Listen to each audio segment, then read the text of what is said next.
Alright guys, BLM here, back with a new video. In this video, gonna be something that I didn't initially plan on doing, but with me having recently done these videos on the Mass Effect series, the original trilogy in particular, it really made me want to do a bit of an extra video concerning them. And I thought a fun one to do here would be to rank every squad member in the original Mass Effect trilogy. Now, I won't be including Andromeda characters here, mainly because I feel like it's kind of weird to really include them here. I technically could have. When the majority of the characters from the original trilogy are more so connected through Shepard and his relationships with them, it felt kind of weird to have these other characters that weren't associated with Shepard. So I decided, again, we're just going to stick with the original Mass Effect trilogy here. Now also, this ranking will only include main squad members that are selectable from the squad selection menu, like the main squad members in the game. This doesn't include any guest squad members like Jenkins or Wilson or Anderson. These will only be the main squad mates. Also, I will not be including Morinth in this ranking, largely because I just feel like it feels weird to do so, mainly because Morinth doesn't have that much to do and is also a character that is only accessible through a certain ending to Samara's loyalty mission, which ends up with her pretty much just playing the role of Samara the entire way unless you have an individual conversation with her. So I just didn't feel like it was enough of a character to really properly rank in this ranking here. So with that said, let's get into the ranking the 19 squad members from the original Mass Effect trilogy at number 19. And really, these first four, I feel like, are kind of a tier of these characters that just straight up don't interest me really much at all. And at number 19 here, at the bottom, I will fully admit this is pure personal bias. At the bottom, I do have Kaidan. And Kaidan is a character that just never connected to me. Most of the time I play Mass Effect 1, I kill Kaidan during the events of that. And I'll fully admit, I have rarely played Mass Effects 2 and 3 with Kaidan still alive. Most of my experience with Kaidan is through Mass Effect 1, and I really just find him so boring in Mass Effect 1. I really just don't feel like he adds anything to the story there. Now, from what I've seen of him in Mass Effect 3, he does actually become a better character there, has a bit more of a personality, but again, most of the times I play the game, I don't even play of him being alive by that point. So I do have a lot of bias here in him being lower on the list because of my personal relationship to the character, which is barely one at all because I found him so boring during the events of the first game that I didn't want to keep him alive beyond that. So while, again, he technically probably is a better character than some of the people we're going to be talking about later because of his appearance in Mass Effect 3, his Mass Effect 1 appearance is so bad for me that I still land him here at the bottom. At number 18 is another character I never really clicked with, and that is James Vega. And James is someone that just comes off as such a generically boring soldier character. He doesn't really do much for me. And I remember, the fact that he's pretty much the only new squad mate in the base game of Mass Effect 3, obviously with the exception of ED, but that's its own separate thing. That is extremely underwhelming to me. I really hated, James calling Shepard, Loco or Lola, which really felt like them trying to create, a tagline for him. They do try to create, a little side arc for him and him trying to become the leader of his own squad after the events of Mass Effect 3. But it's I really don't care. I never cared for Vega as a character. To me, he just seemed overly bland and doesn't add much to the story. He lands at number 18. Now, number 17 is a character that I've never clicked with either. And mind you, a lot of that has to do with this character being DLC. And through that, they aren't really given much to actually do. But I never really liked Zaeed in Mass Effect 2 or 3. Zaeed for me is just there. He doesn't do much. Outside of his loyalty mission, he doesn't really get much development. Yes, you can go to his room and he'll tell you random stories, but it very much just comes off as half-assed to me. I will say that, I find him more interesting than Vega. I find him more interesting than Kaidan. He does have a bit more of a personality, and I do think his background of him being the original founder of the Blue Suns is a bit more interesting than those characters. But again, I never really connected with Zaeed. And with him having almost no factor on Mass Effect 3 either, for me, he had to land here at number 17. Now, number 16 is a character that I know everyone hates. I know a lot of people put this person as the worst squad mate. I have a bit higher than that, and that is Jacob. Now, Jacob for me is a character that I have a lot of nostalgia for. I mean, like, I did play Mass Effect 1 back in the day, but I did not particularly care for it. I never finished it at the time of its release. I didn't really love the series until Mass Effect 2. And I feel like through that, I have a bit more of a connection with Jacob. He's obviously the first squad mate you meet in that game. You're forced to use him for a bit. I remember my original playthrough, I stuck with Miranda and Jacob the entire way through. I really liked Jacob for my first few playthroughs. I think now I've come to realize that, yeah, he is this very generic soldier character and doesn't really add much to the narrative. And also now I know that, like, from Mass Effect 3, that if you romance him as female Shep in Mass Effect 2, he comes off as a complete dick in Mass Effect 3 with him just moving on to another woman in a span of a few months. Like, it's really dumb, but I have a bit of nostalgia for the character, so for me it was enough to put him at the top of this tier here at number 16. Now number 15, kind of start of this new tier for me, and here we do have EDI. And EDI, I don't know, like, it's weird with EDI because, like, I like EDI as a presence in the Mass Effect trilogy. I do like some of the one-liners she has. I do like her relationship with Joker, but I never really connected with her much as a squad mate. I remember, like, when she joined the crew in Mass Effect 3, I was always underwhelmed with her being one of the few new crew members. I feel like that might be a bit of a stigma that I still have now. Because again, like, I think in general as a character, I probably think of her as a better character than the next at least 3 to 4 people we're going to be talking about. But again, as a squad mate, I always found her to be an underwhelming addition for me. And I also found her, like, storyline in Mass Effect 3 when you talk to her, of her trying to conceptualize humanity, to be overly generic. So for me, EDI lands here at number 15. Now number 14, another DLC character, one that there isn't much being done with her, but definitely more than Zaeed, and that is Kasumi. Now Kasumi for me, always found to be a likable presence in the series. Always liked Kasumi. The problem is, again, they just don't do much with her. Like, yes, she does have a fun introduction when you pick her up in the Citadel. She does have some fun moments when you're doing her loyalty mission, which I always found to be a really fun loyalty mission, a very unique one where you're pulling off this heist with her. She's not one of these characters that I really like the one-liners that she has at points. I do like her observations that you can listen to when you go to her room in Mass Effect 2, but, like, at the end of the day, she just doesn't do that much. I mean, yeah, in Mass Effect 3, she does have a bigger role than Zaeed, but even then, barely one.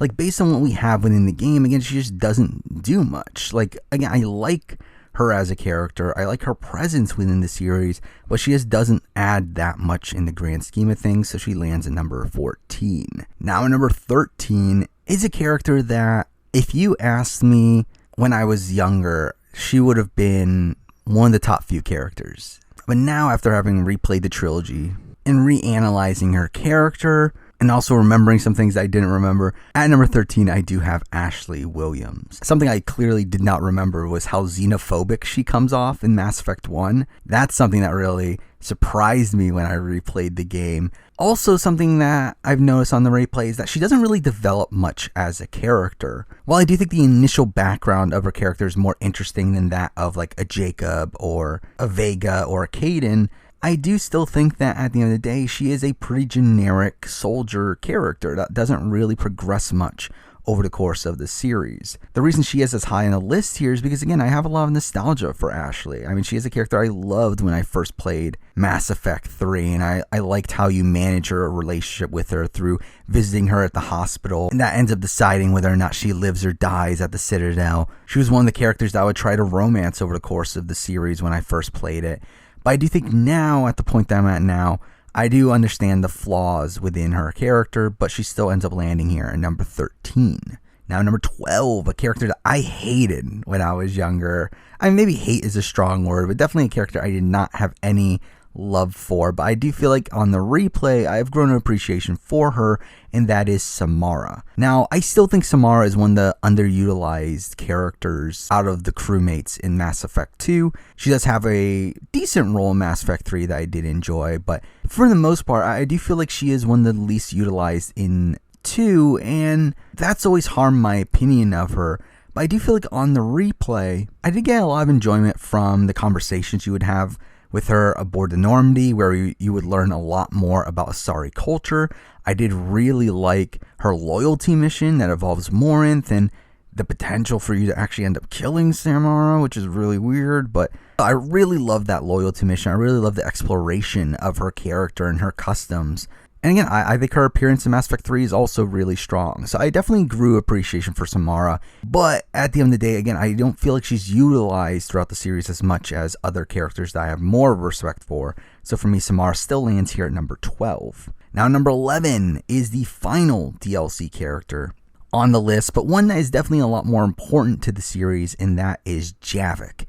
Now, Javik's a weird one where I am 100% sure Javik was supposed to be part of the main game, and they literally just cut him at the last second to have him as a DLC character, largely because of how important he seems to be at certain points within the story, and how much time was put into adding dynamics between him and certain other characters.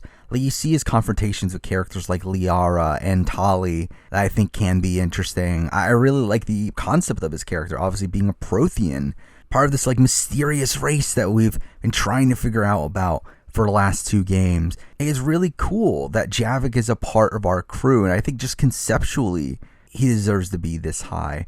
The problem here for me is largely that, again, he doesn't really develop over the course of the story. He's pretty much the exact same character the entire way through.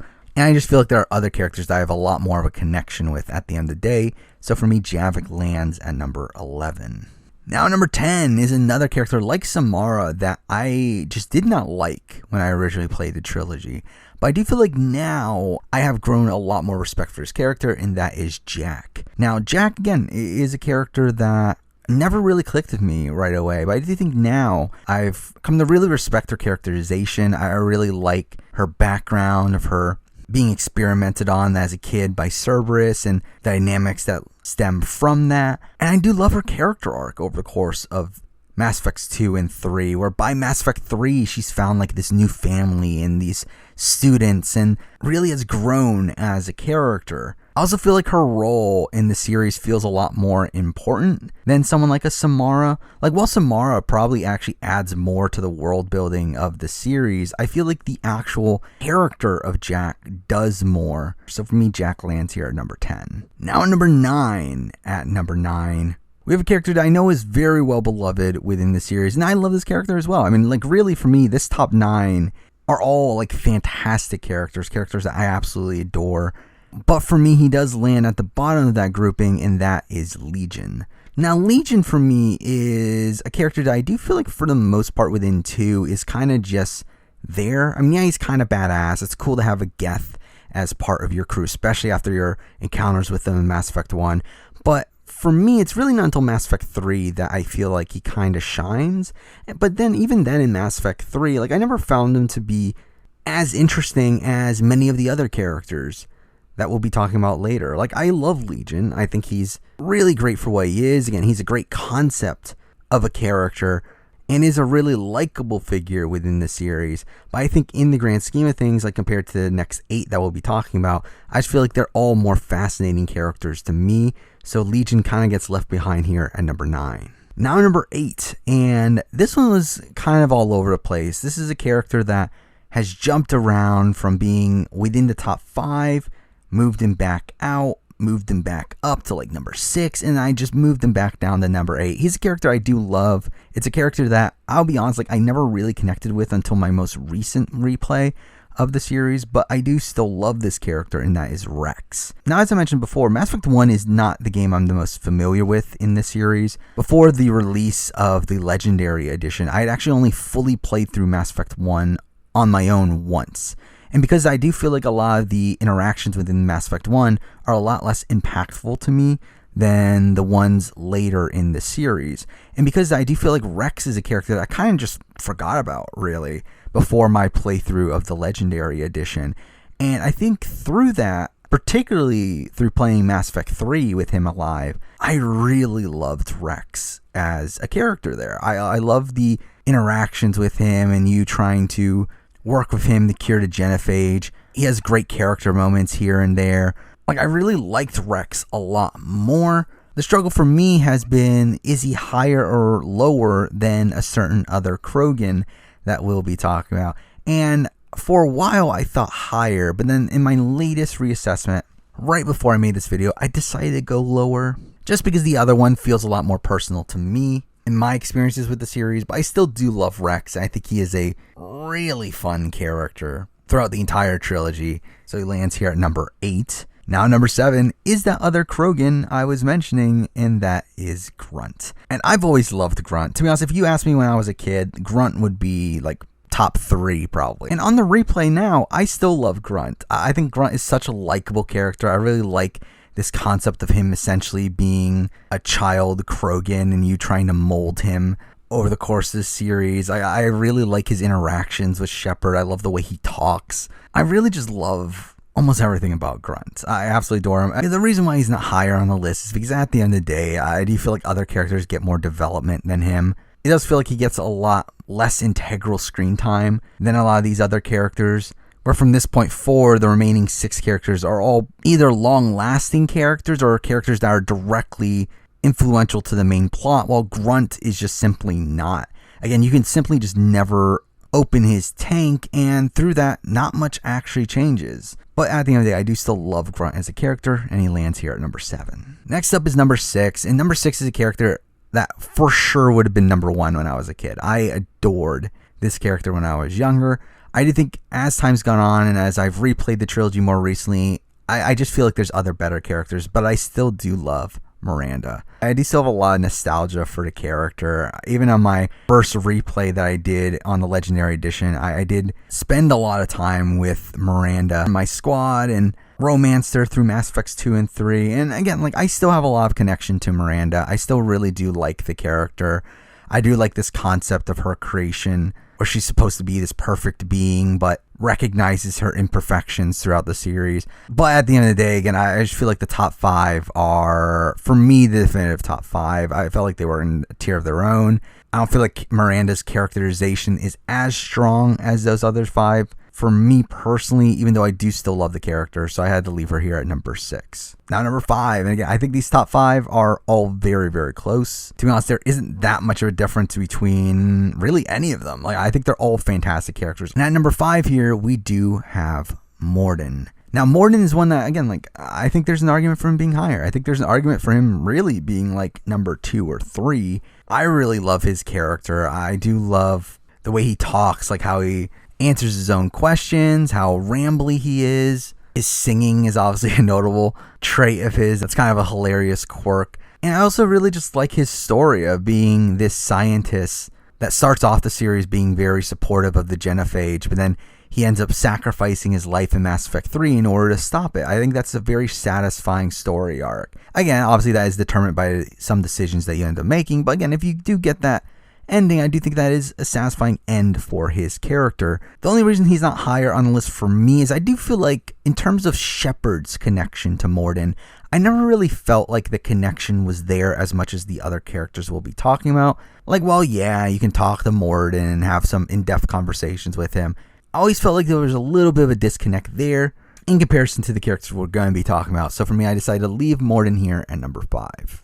Now at number 4, and I think this is definitely going to anger some people, because this is someone that is very clearly number 1 to most people. And again, I love this character. Again, these top 4 are so interchangeable. It doesn't really matter. And before I actually put together this ranking, I assumed this character was going to be number 1, but I thought about it a lot. And at number 4, I do have Garrus. Again, I still love Garrus. Garrus is like this ultimate best friend figure, especially for male Shepard, which is typically the route that I personally go for.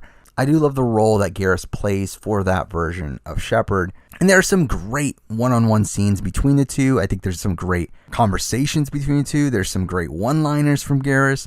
Garrus is all around a great character. However, I will say that through my replay, I was kind of underwhelmed with how unimportant he kind of feels like in the series, where it's actually kind of funny that, like, you can go through all of Mass Effect 1 without ever picking up Garrus. And I don't feel like Garrus is actually even that interesting of a character in my eyes through the events of Mass Effect 1. for me, it's not really until 2 and 3 that I feel like he becomes a much more interesting character. And I do like his development over the course of the series. By like 3, he's like negotiating deals to try to help out Paladin, and I think that's cool for his character, especially where he starts off in Mass Effect 1. But for me, I just feel like there are other characters that have more interesting arcs. So while I do still love Garrus, he does end up landing here at number 4. Now at number 3, we're moving on to another really likable figure over the course of the series.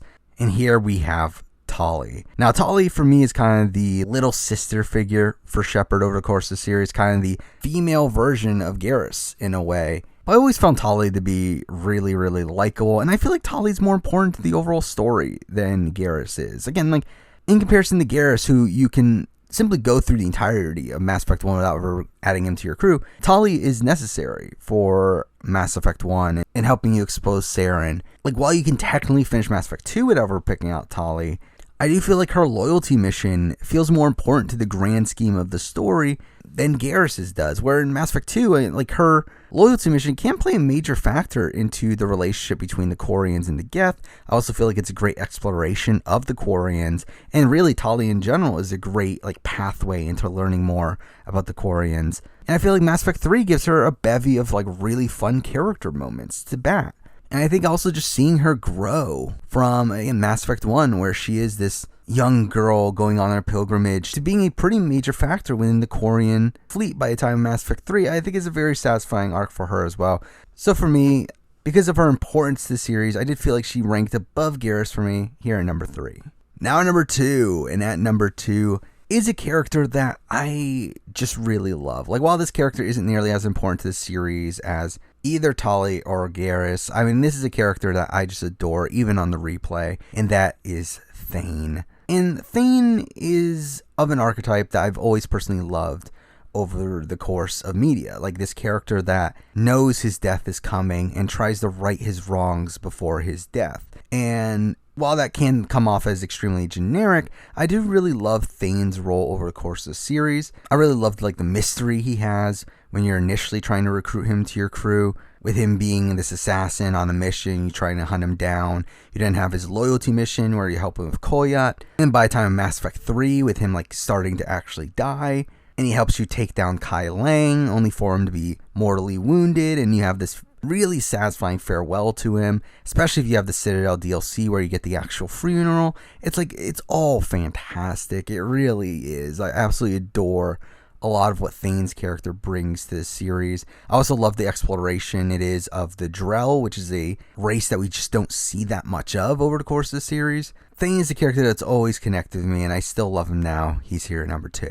Now number 1, and this really surprised me. Like, this is a character that would not have been anywhere close before my recent replays. Like, for Legendary Edition, this character probably would have been number 9, number 10, probably middle of the pack. Now, having replayed the trilogy more recently, I've grown so much respect for this character.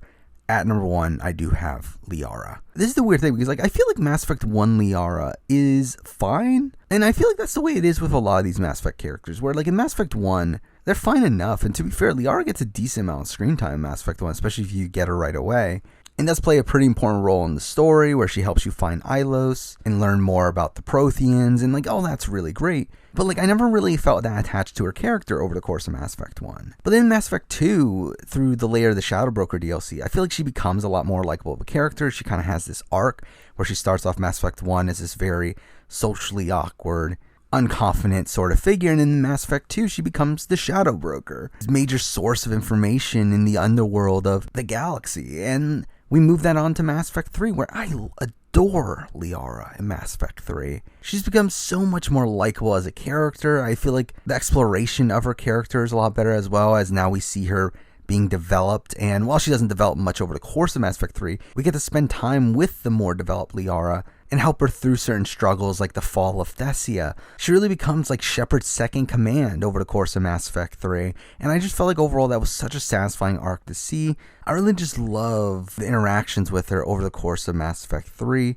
and I love the development of her character over the course of the series. So for me, Liara ends up landing here at number 1. And there we go. I mean, that is my ranking of every squad member in the Mass Effect trilogy, a ranking that has definitely changed a lot from when I was a kid. and one that's even changed a good chunk just from my most recent replays of the series. But that kind of ends my series of videos on the Mass Effect series here. I'm sure I'll be doing similar style of videos for other series down the road, and I'm sure there'll be more Mass Effect stuff to talk about at some point in the future. But for now, that's the video. Thank you for watching.